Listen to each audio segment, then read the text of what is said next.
ប្រាក់ខែ$8,000 បើនៅស្រុកខ្មែរយើងអាចសន្សំធ្វើជាសេដ្ឋីបានប៉ុន្តែនៅ Finland វាគ្រាន់តែជាការចាប់ផ្ដើមនៃសម័យកាលដ៏ស្មុគស្មាញមួយប៉ុណ្ណោះសួស្តីបងប្អូនទាំងគ្នាថ្ងៃនេះ Estate Hype នឹងទៅហែកកាយមើលការពិតដែលលាក់មុខនៅពីក្រោយតួលេខដ៏ខ្ពស់នៅប្រទេស Finland តើហេតុអ្វីបានជាអ្នករកចំណូលបានជិត$10,000ក្នុងមួយខែនៅតែពិបាកខ្លាយជាម្ចាស់ផ្ទះតើលុយទាំងនោះហោះទៅណាអស់តោះទៅមើលសម័យកាលនេះជាមួយគ្នាអំណាចនៃតម្លៃ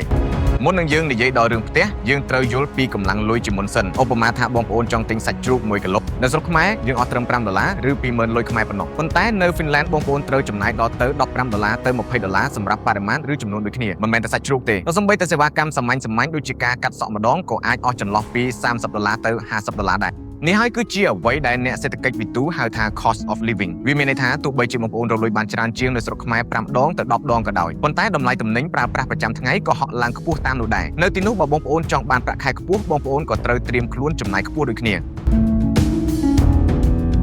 បាត់ដៃទី3ពន្ធដារមហាញសាច់សម័យកាលដ៏ធំបំផុតដែលធ្វើឲ្យលុយ$8,000រលាយបាត់ដោយអំបិលត្រូវទឹកគឺពន្ធដារ Finland ប្រើប្រាស់ប្រព័ន្ធពន្ធតាមកម្រិតចំណូលបើរកបានកាន់តែច្រើនរដ្ឋនឹងកាត់យកកាន់តែច្រើន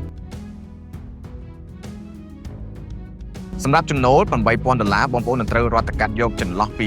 35%ទៅ45%ភ្លាមៗដើម្បីយកទៅទ្រទ្រង់ប្រព័ន្ធសុខុមាលភាពសង្គមបូករួមទាំងធានារ៉ាប់រងផ្សេងៗដូច្នេះបងប្អូនអាចនឹងសល់លុយសុទ្ធក្នុងដៃត្រឹមតែ$4,500ប៉ុណ្ណោះនេះគឺជាចំណុចទី1ដែលធ្វើឲ្យសម័យកាលក្លាយជាសេដ្ឋីរបស់បងប្អូនចាប់ផ្ដើមរង្គោះរង្គើ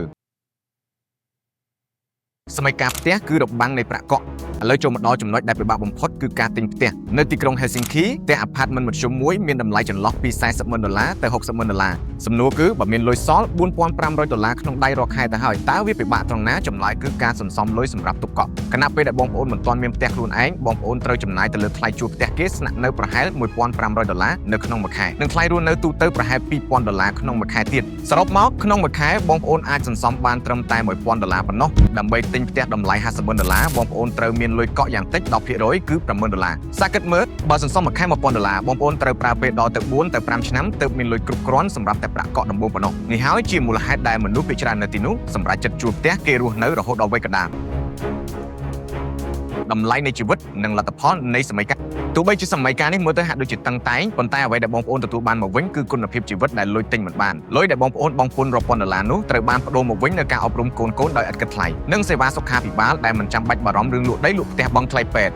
សរុបមកវិញប្រាក់ខែ$8,000នៅ Finland មិនមែនធ្វើឲ្យបងប្អូនខ្លាចជាសេដ្ឋីលុយឆាយភ្លាមៗទេប៉ុន្តែវានឹងធ្វើឲ្យបងប្អូនមានជីវិតមួយដែលមានសុវត្ថិភាពបំផុតចុះសម្រាប់បងប្អូនវិញតើសុខចិត្តធ្វើសេដ្ឋីនៅស្រុកខ្មែរឬសុខចិត្តដោះស្រាយសម័យកាលដ៏លំបាកមួយនេះនៅ Finland Comment នៅខាងក្រោមហើយបើចង់ដឹងពីតម្លៃទីផ្សារអចលនទ្រព្យជុំវិញពិភពលោកកុំភ្លេច follow Estate Hype